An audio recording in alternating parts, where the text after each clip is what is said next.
저희가 100일 성경 통독을 시작을 했는데 이제 이번 주말이 지나면 50일 지나게 됩니다. 지금 이제 시편 읽는 것을 시작을 했는데 벌써 절반 시간이 지나가고 있습니다. 통독과 아울러서 성경에 있는 말씀들을 저희가 주일마다 찾아서 묵상하는 중에 있습니다. 우리의 인생에 있어서 우리의 소원이 이루어지는 이런 기회가 돌아올 때에 그 소원을 이루기 위해서 우리가 무엇을 구해야 할 것인가, 이 문제는 대단히 중요한 문제가 됩니다. 그리스 신화에 이런 이야기가 나옵니다. 새벽의 여신으로 알려져 있는 에오스라고 하는 여신이 트로이 왕국의 왕자 티토노스라고 하는 젊은이를 보고 그 모습에 반하여서 사랑에 빠집니다. 너무 짝사랑을 한 나머지 여신인 에오스가 인간인 청년 티토노스를 납치를 합니다. 납치를 해서 자기 남편으로 삼도록 이렇게 계획을 세운 것입니다. 그런데 문제가 생겼습니다. 그리스 신화의 신적인 존재는 영원한 존재입니다. 영생을 누리는 존재이고, 인간은 인생이 70이고 강간하면 80인 그런 존재입니다. 그래서 남편으로 삼아서 평생을 누리고자 에오스가 신들 가운데 왕격인 제우스 신에게 나가서 이런 요청을 합니다. 이 사랑하는 티토노스에게 영생을 주십시오. 가능하지 않은 이런 부탁을 했는데 너무 간절하게 여러 번 와서 보채듯이 이것을 강권하면서 청원을 했기 때문에 제우스가 할 수 없이 그 부탁을 들어주어서 티토노스라고 하는 청년에게 영원한 생명을 허락을 해줍니다. 그런데 문제가 생겼습니다. 영원한 생명과 아울러서 늙지 않는 영원한 젊음도 달라고 하는 걸 깜빡 잊어버렸습니다. 그래서 영원히 살게는 되었는데 매년 점점 더 늙어가는 운명이 되었습니다. 여러분들 계속 늙어가는데 죽지는 못하는, 이건 복이 아니죠. 영생은 영생인데 이건 영원한 저주에 걸린 겁니다.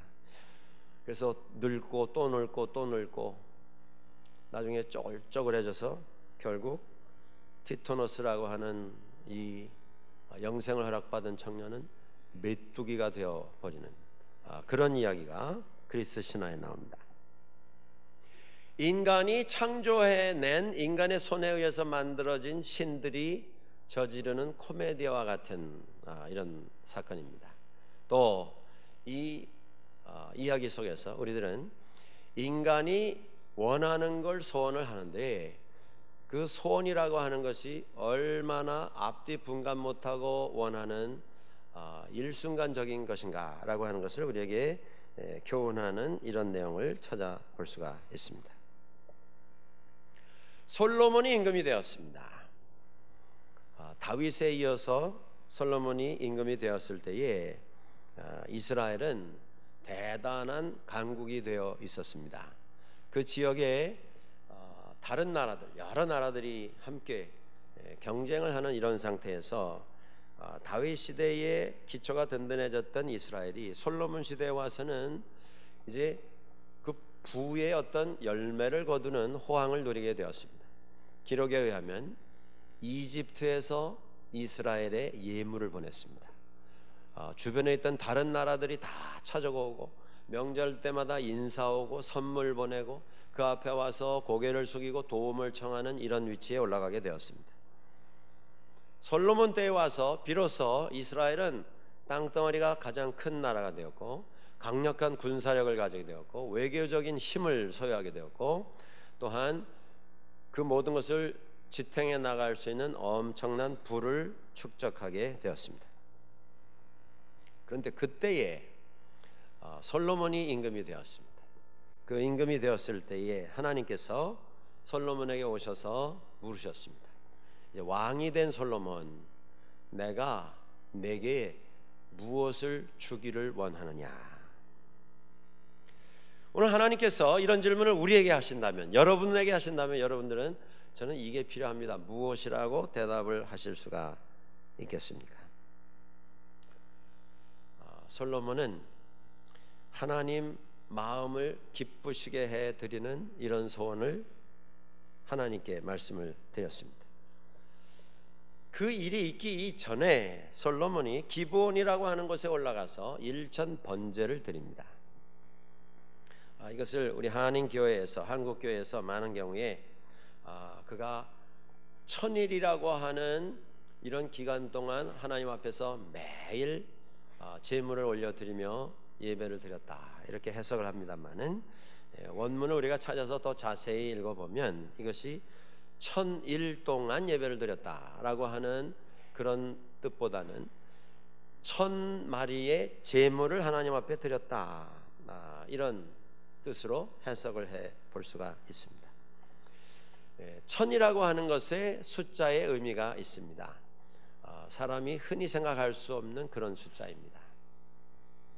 사람이 할 수 있는 정성, 사람이 동원할 수 있는 모든 가능성, 그것의 최고라고 하는 상징적인 숫자가 천일 것입니다.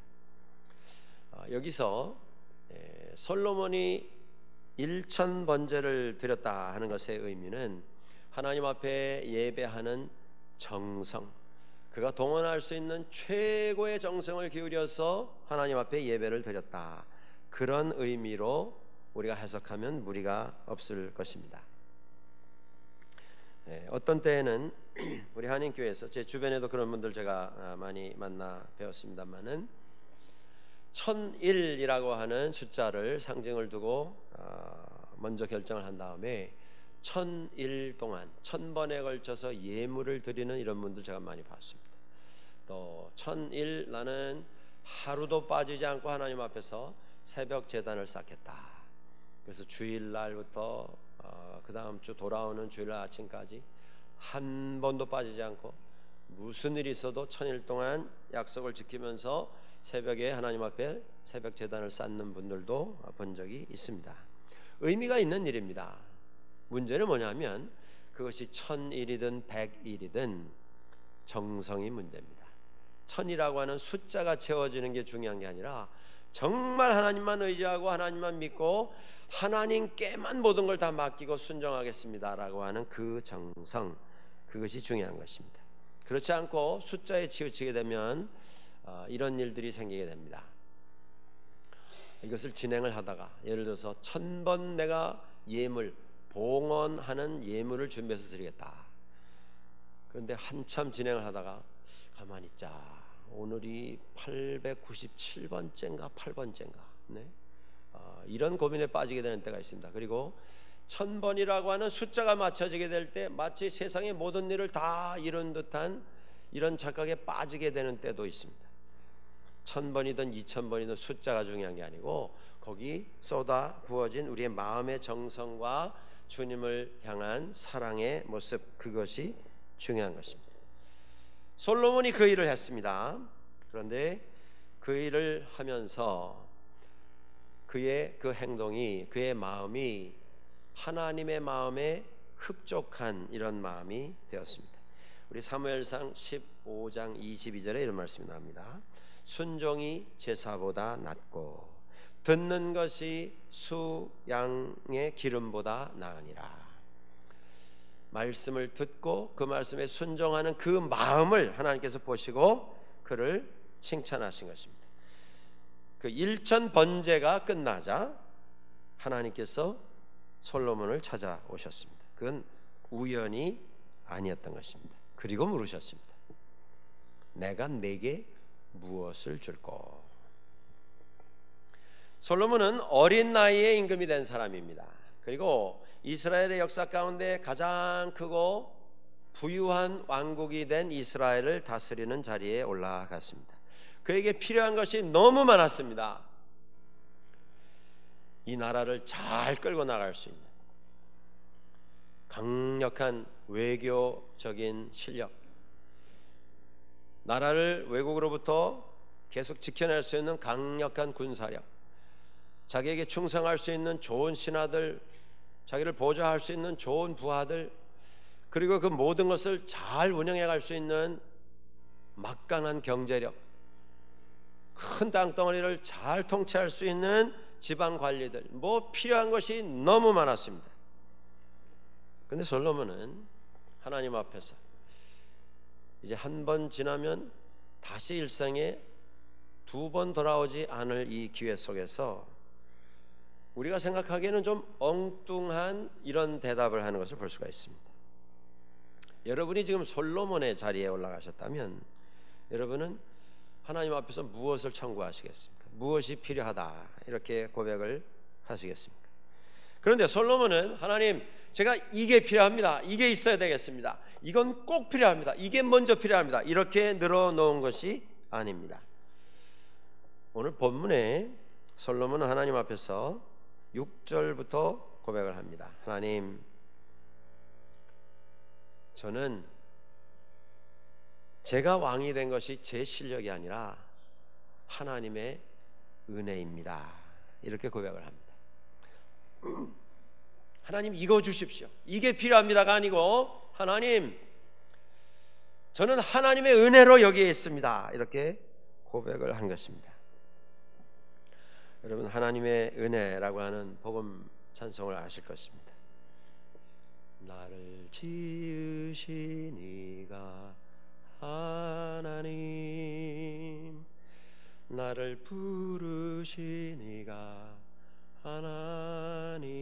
하나님, 나를 보내신 이가 하나님, 나 된 것은 다 하나님 은혜라.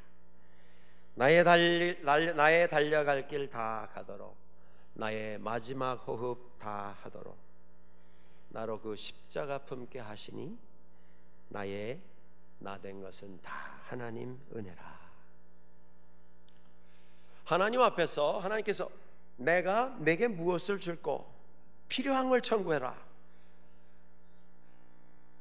이 막중한 순간에, 이 일생일대에 한 번밖에 돌아오지 아니하는 그 기회에 솔로몬이 청구한 것은 하나님, 저는 하나님의 은혜가 아니고는 이 자리에 있을 수가 없는 부족한 존재입니다. 이걸 고백했습니다. 수백 년이 흐른 다음에 사도 바울은 고린도 전서 15장 10절에서 이렇게 고백합니다. 나의 나 된 것은 하나님의 은혜로 된 것이니 내게 주신 그의 은혜가 헛되지 아니하여 내가 모든 사도보다 더 많이 수고하였으니 내가 한 것이 아니요 오직 나와 함께 하신 하나님의 은혜로다. 그는 아주 일찍 왕이 된 사람입니다. 성인이 되기 전에 왕자에 올라갔습니다. 자기 아버지인 다윗보다 훨씬 어린 나이에 왕으로 등극을 했습니다. 다윗의 후손들 가운데 솔로몬은 왕위 계승 순위로 하면 제7위에 있던 사람입니다. 그보다 나이가 많고 훨씬 경험이 많고 패기가 있고 의욕이 강한 이런 아들들이 그 앞에 줄을 서서 기다리고 있었습니다. 그런 아들 가운데 하나는 아버지 다윗을 죽이고서라도 왕권을 차지하겠다고 반란까지 일으켰습니다. 그 반란이 다 통제가 되고 평정이 되었을 때에 그 반란을 일으켰던 아들의 동생이 이번에는 자 이제 형이 다 반란을 일으켰다 실패를 했으니 이 왕국은 내가 당연히 이어받아야 한다. 스스로 왕이 될 것을 예정을 하고 사람을 모으기 시작했습니다. 그 주변에 많은 사람들이 모였습니다. 그리고 모인 사람들이 돌아다니면서 소문 냈습니다. 이 왕자가 이제 왕이 되실 것이라. 솔로몬은 나이에 있어서나 경륜에 있어서나 계승 순위에 있어서나 왕위를 생각하지도 못했던 사람입니다. 자신의 자신됨과 이스라엘의 왕 된 것이 하나님께서 베풀어 주신 은혜임을 깨달았습니다. 무엇을 줄까? 하나님 물으셨는데 하나님 감사합니다. 하나님의 은혜입니다. 이 고백을 먼저 했습니다. 이런 고백, 이게 우리에게 가장 중요하고 가장 기초가 되는 가장 필요한 고백입니다. 여러분들, 하나님 앞에서 매 순간 믿는 사람이 깨닫고 고백해야 할 것이 바로 이것입니다. 하나님 은혜 감사합니다. 저는 하나님의 은혜가 아니고는 하루도 살아갈 수 없는 존재입니다. 이 고백이 평생 우리와 함께 한다면 우리의 인생은 당연히 하나님 앞에서 인정을 받고 주님의 사랑과 은혜를 얻는 그런 여정이 될 것입니다. 솔로몬이 그랬습니다. 이어서 그는 두 번째 또 고백합니다. 7절에 그는 이렇게 고백합니다. 종은 작은 아이라 출입을 알지 못합니다. 저는 경험도 없고 저는 실력도 없고 아직 경륜이 부족하여서 나가고 들어가는 일조차도 저 혼자 감당할 수 없는 이러한 사람입니다. 자신의 연약함과 자신의 겸손함을 하나님 앞에서 고백을 했습니다. 하나님 앞에서 약하지 않은 사람이 누가 있겠습니까? 하나님 앞에서 부족함을 고백하지 않아도 되는 사람이 누가 있겠습니까? 이제까지는 저는 하나님 의지하지 아니하고 제가 자신 있게 노력해서 수고해서 다 이루고 오늘까지 살아왔습니다. 이제까지도 그렇게 살았고 앞으로도 그럴 일이 있게 될 것입니다. 하나님, 저는 걱정하지 마시고 하나님 그냥 하시던 일 하십시오. 그렇게 자랑할 수 있는 사람이 세상에 누가 있겠습니까? 없습니다. 하나도 없습니다. 우리의 한계와 우리의 연약함이 우리의 현실인 것을 깨닫고 하나님 앞에서 늘 겸손한 마음 가지고 엎드릴 수 있다면 그 다음은 하나님께서 책임을 져 주십니다. 솔로몬이 그 고백을 했습니다. 뭐가 필요하냐? 근데 솔로몬은 이거 주십시오, 저거 주십시오가 아니고 하나님, 주님의 은혜입니다. 하나님, 저는 부족합니다. 이러한 겸손함이 우리 가운데 있다면 그 다음 인생은 하나님께서 책임져 주시는 것이 당연하지 않겠습니까? 오늘 우리에게 이게 필요합니다. 여러분들, 하나님께서 우리에게 물으십니다. 내가 내게 무엇을 줄고? 우리의 대답이 하나님 이거 저거 그게 아니라 먼저 하나님 감사합니다. 하나님 은혜입니다. 은혜로 여기까지 왔습니다. 저는 오늘도 부족합니다. 주님 앞에 엎드릴 수 있는 그 사람에게 은혜가 임하시게 되는 겁니다. 잠언 18장 12절에 그런 말씀이 나옵니다. 교만은 멸망의 선봉이고 겸손은 존귀의 앞잡이이다. 오늘 하나님 앞에서 우리의 부족함을 깨닫고 세상 살면서 우리가 스스로 고백할 수 있어야 합니다. 이제까지 살아오면서 성공 가도를 달려왔기에 앞으로도 그러한 일이 이루어지게 될 것이고 그러한 일에는 나는 자신이 있다. 다른 건 몰라도 이 분야에 있어서는 나만큼 박식한 사람이 없고 경험이 많은 사람이 없다. 그래서 내가 생각하는 것이 항상 100점짜리 정답이고 내가 가지고 있는 원칙이 항상 정의이고 공의이고 이것이야말로 모든 문제 해법이다 라고 우리가 생각하는 그 순간 우리는 겸손의 자리를 박차고 다른 것으로 나가기를 시작을 하는 것입니다. 그 결과 우리는 쓰러질 수밖에 없습니다. 세상 살면서 늘 하나님 앞에 하나님의 인도하심을 구하는 겸손함이 우리 가운데 있어야 할 것입니다. 은혜를 고백을 했습니다. 자신의 부족함을 고백을 했습니다. 그 다음이 돼서야 솔로몬은 하나님 앞에 하나님 제게 이것을 주십시오라고 하나를 말씀을 드렸습니다. 자기에게 필요한 것을 비로소 언급을 한 것입니다. 그 필요하다고 언급한 것이 무엇이냐면 군사력도 아니고 외교력도 아니고 막강한 물질, 돈도 아니고 듣는 마음을 그가 하나님 앞에 구했습니다. 솔로몬에게 있어서 나이가 어리고 경험이 없는 그에게 있어서 가장 중요한 부분이 있다면 그 나라를 다스려가는 통치력, 그 나라를 다스려가는 데 필요한 판단력, 결정을 위한 과감한 용기, 이러한 것들이었습니다. 그에게 가장 부담이 되는 것이 있다면 백성들이 존경하고 따라올 수 있는 판단과 결정, 올바른 분별을 할 수 있는 분별력, 그것이었습니다. 그래서 하나님 앞에 이것을 구한 것입니다. 하나님, 올바른 분별을 해서 바른 판단, 정의로운 판단을 할 수 있도록 하나님께서 저에게 말씀을 해 주시고, 하나님께서 말씀해 주시는 그 하나님의 음성을 들을 줄 아는 그 마음을 제게 허락해 주십시오. 그겁니다. 하나님의 말씀을 들을 수 있는 마음을 주십시오. 잠언은 우리에게 말씀합니다. 여호와를 경외하는 것이 무엇의 근본이라고요?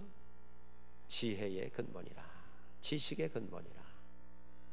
하나님의 말씀에 귀를 기울이고 그 말씀 늘 마음에 새겨서 그 말씀대로 순종하려고 하는 마음, 그것이 지혜고 그것이 세상의 모든 일을 해결할 수 있는 열쇠다, 이렇게 말씀을 해주고 있습니다. 이전에 우리가 가지고 있었던 한글 성경 번역에는 이 듣는 마음을 지혜로운 마음 이렇게 번역을 했었는데, 이제 원문에 더 가깝게 번역을 하면서 듣는 마음 이렇게 바뀌었습니다. 참된 지혜라고 하는 것은 하나님의 말씀을 제대로 듣는 그 마음에서부터 시작을 하게 됩니다. 이 세상에 머리가 좋은 사람 참 많습니다. 계산 빠른 사람 참 많습니다. 우리 한국 민족이 특별히 그런 데 좀 관심이 많은 것 같습니다. 한 통계에 의하면, 이 통계가 한국 사람이 낸 통계인지 다른 나라 사람이 낸 통계인지는 잘 모르겠습니다만은, 한 통계에 의하면 민족적으로 나라별로 국민들의 지능 지수를 조사를 했는데, 그 가운데 머리가 제일 좋은 민족이 한국이다. 혹은 2등 머리가 좋은 나라가, 세계 한 230, 40개국 중에 2등, 3등 머리가 좋은 나라, 1등 아니면 2등, 3등 중에 하나가 한국이다. 그런 통계들이 나와 있는 것을 제가 몇 군데서 본 적이 있습니다. 우리 한국 분들 가운데 특별히 머리 좋은 분들 참 많습니다. 이제 한번 슬쩍 지나만 가도 한 번 본 건 절대 안 잊어버리십니다. 다 외우고 암기하는, 그리고 그걸 또 종합을 해서 계산을 하고 분석을 하고 평가하는 빠른 판단력, 정확한 계산력 가진 분들 참 많습니다. 솔로몬이 구한 것은 지금 그런 번개같이 빠른 그런 계산력이 아닙니다. 본 것은 절대 안 잊어버리는 그런 기억력도 아닙니다. 인간의 빠른 계산, 그것이 아닙니다.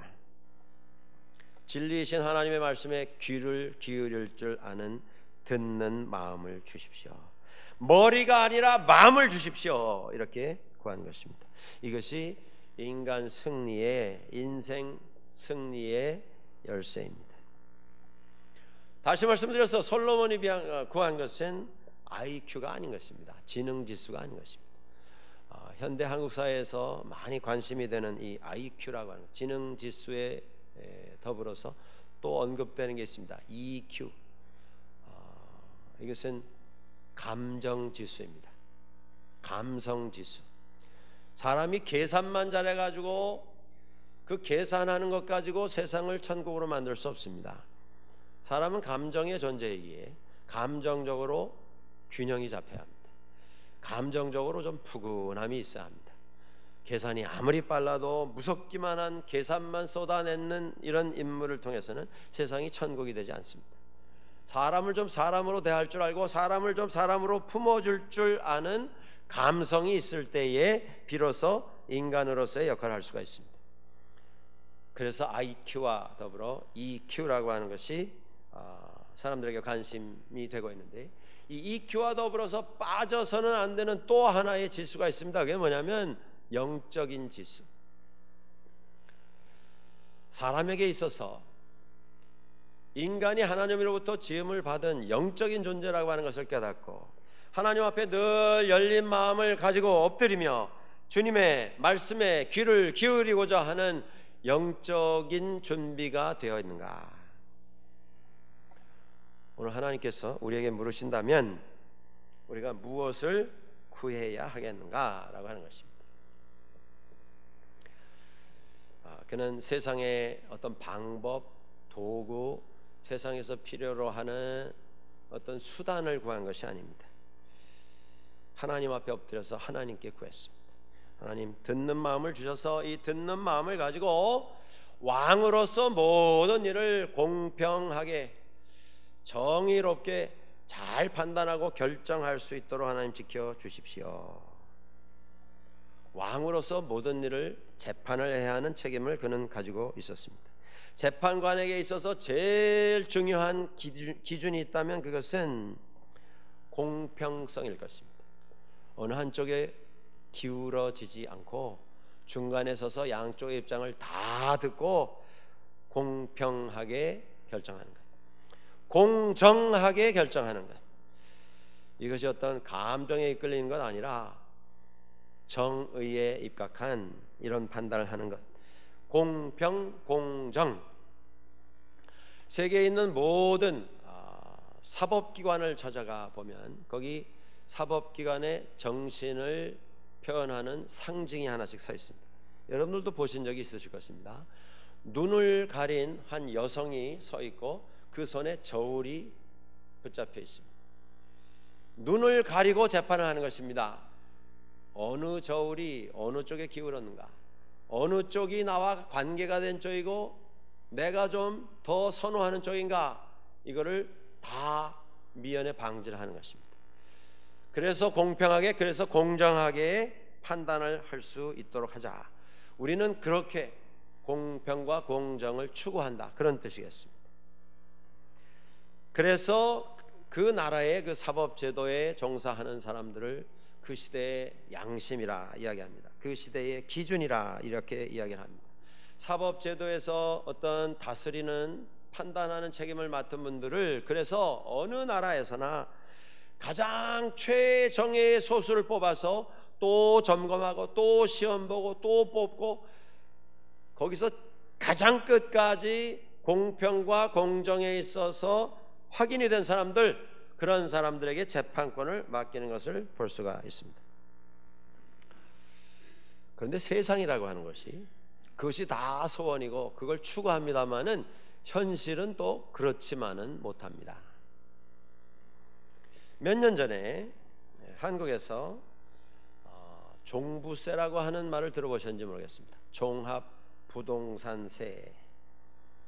이 종부세가 이제 도입이 되었는데 그것 때문에 이제 조상들로부터 부동산을 이렇게 좀 물려받은 분들이 여러 가지 좀 불만을 이야기했습니다. 이거 뭐 세금 다 내고 나면 뭐 남는 거 하나도 없는데 왜 이런 세금 제도를 만들었느냐. 그래서 그 당사자들이 이것을 한국에 있는 헌법재판소에다가 제소를 했습니다. 이건 국민의 어떤 재산권을 침해하는 위헌 소지가 있다. 이 헌법재판소라고 하는 것은 한국이 가지고 있는 어느 나라나 그런 제도가 있습니다만 그 나라 가지고 있는 헌법제도가 조금 국민의 기본 권리를 침해하는 이런 요소가 있음을 좀 가려달라. 그 제소가 들어오면 그걸 판단해서 결정해주는, 어떻게 보면 그 나라의 사법기관의 가장 높은 자리에 앉아있는 이런 재판소라고 할 수가 있습니다. 종부세가 위헌 소지가 있으니까 이걸 좀 가려달라. 헌법재판소에 제소를 했습니다. 그런데 그 헌법재판소에서 판결이 나왔는데 종부세는 일부 위헌 소지가 있다. 이건 기본법에 어긋나는 이런 부분이 좀 있다. 이렇게 판결이 나왔습니다. 근데 기자들이 그걸 가지고 이제 열심히 숙제를 했습니다. 숙제를 해가지고 기사를 썼는데 그 기사 내용이 이런 것이었습니다. 조사를 해보니까 헌법재판소의 그 재판관들로 헌법이 바르다 그르다 이걸 판결하는 사람들이니까 얼마나 중요한 직책입니까? 그런데 헌법재판소에서 그 재판을 한 판사 9명 가운데 8명이 종부세 부과 대상자였습니다. 물론 우리들은 이분들이 그것과 관여하지 않고 그것과 상관없이 자기들이 뭐 몇 억씩 세금을 내야 하는 자기의 형편과는 상관없이 공정한 차원에서 이 문제를 다루어 주었으리라 믿고 싶은 마음입니다만은 9명 가운데 8명이 그 문제의 당사자들이었기 때문에 이 판결이 과연 공정한 판결이 되었을까라고 하는 것에 대한 논란이 몇 년 전에 있었던 일이 있었습니다. 세상 법은 이런 한계를 가지고 있습니다. 아무리 공정하고 그 공정한 사람들 가운데 또 모아서 모든 것을 검증해서 최고의 사법기관에 책임을 맡겨 주었는데도 그 당사자들에게서도 인간의 한계가 묻어나는 것을 우리는 막을 수가 없습니다. 한국에서 나온 통계 가운데 이런 통계가 또 하나 있습니다. 법원에서 판결이 나오게 되는데 어떤 문제에 대해서 그 판결이 보통 우리가 듣기에 이 판결은 좀 지나치다, 혹은 이 판결은 너무 이 문제에 대해서 가볍게 판결했다. 보통 사람들이 척 듣기에도 이건 조금 지나쳤다, 아니면 이건 이 잘못에 대한 책임을 묻는 것에 좀 못 미친다, 이게 좀 받아들이기가 불편하다라고 하는 판결이 나온 이런 예들을 다 모아가지고 자세히 분석을 한 통계가 하나 나온 게 있습니다. 그 통계를 다 내보니까 이 판결이 너무 지나치거나 좀 너무 약하거나 하는 그런 판결이 나온 것은 통계입니다. 그 판결 시간이 식사 시간과 점점 가까워지면 그런 판결이 점점 더 늘어나는 이런 통계가 나온 적이 있습니다. 여러분들 눈 가리고 한다는 거 아닙니까? 공평하게, 공정하게, 정의를 추구하기 위해서. 그런데 그 일을 맡은 사람이 밥 시간이 가까우면 나도 모르게 초조해지는 겁니다. 짜증이 나기 시작하는 거예요. 빨리 치우고 그냥 밥 먹자, 이렇게 되는 겁니다. 그게 우리가 살고 있는 세상의 모습입니다. 그것이 우리가 살고 있는 이 세상의 책임을 맡은 인간의 한계의 모습입니다. 솔로몬이 지금 무엇을 구한 것입니까? 하나님 앞에, 하나님, 저는 사람의 어떤 생각, 사람의 본능, 감정, 나와 관여가 됐는가 관여가 되지 않았는가, 이것에 휘말려서 그것에 부안해동하는 이런 사람 아니라 정말 하나님 말씀에 귀를 기울이고 그 말씀에 순종하는 그런 왕으로 살아가게 해주시기를 소원합니다. 이 제도가, 저 도구가 필요합니다. 이러한 도움이 필요합니다. 이것이 더 쌓여 있어야 되겠습니다. 그게 아니고 하나님만 바라보고 하나님께만 순종하는 그 마음을 제게 허락해 주십시오. 우리가 언뜻 들으면 솔로몬이 아직 나이가 너무 어려서 세상 모르기 때문에 너무 순진해서 너무 기본적인 것만, 너무 감상적인 이런 생각을 가지고 너무 유약한 나머지 너무 감상적인 것만 청구한 것이 아닌가, 이렇게 생각할 수가 있습니다. 근데 중요한 게 뭡니까? 그것을 구했는데 그것이 하나님의 마음에 맞았습니다. 하나님이 원하시는 것이 무엇인가? 하나님, 이 도구가 필요합니다. 이 제도가 필요합니다. 하나님, 제게 제 일을 도울 맹렬한 용기를 가지고 있는 용사 몇 명이 필요합니다. 군대 몇 명, 그게 아닙니다. 하나님의 말씀에 순종하겠습니다. 솔로몬은 끝까지 하나님 앞에 도구를 구한 것이 아니라 마음을 들이며 그 마음을 받아주실 것을 구했습니다. 그때 하나님께서 말씀하셨습니다. 내가 내 말대로 하여 내게 지혜롭고 총명한 마음을 주노니 너의 전에도 너와 같은 자가 없었거니와 너의 후에도 너와 같은 자가 일어남이 없으리라. 또 그렇게 말씀하셨습니다. 내가 또 너의 구하지 아니한 부와 영광도 내게 주노니 내 평생의 열왕 중에 너와 같은 자가 없을 것이라. 솔로몬이 구했던 것은 아버지 다윗이 가지고 있었던 마음, 그 마음이었습니다. 그 마음은 다른 것이 아니고 내 아비 다윗이 성실과 공의와 정직한 마음으로 주와 함께 주의 앞에서 순종하여 행함으로. 다윗도 사람인지라 그도 실패한 적이 있었습니다. 실수하고 죄를 저지른 때도 있었습니다.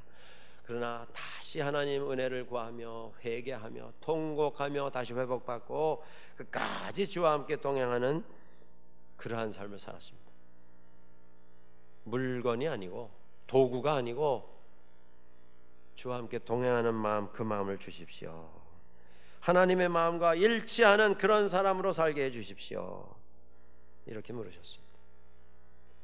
그렇게 하나님 앞에 구했습니다. 오늘 하나님께서 내가 너에게 무엇을 줄까? 라고 물으신다면 우리는 무엇이라고 대답을 할 수 있겠습니까? 얼마 전에 미국에서 복권 광풍이라는 것이 한번 불었습니다. 그 1등 상금이 한 15억 불까지 올라갔습니다. 15억 불이 얼마나 되는 돈인지 여러분들 알고 계십니까? 100만 불이 1,500개가 있어야 15억 불입니다. 1등 상금이 15억 불 이상이 되었습니다. 그것도 미국 달러로.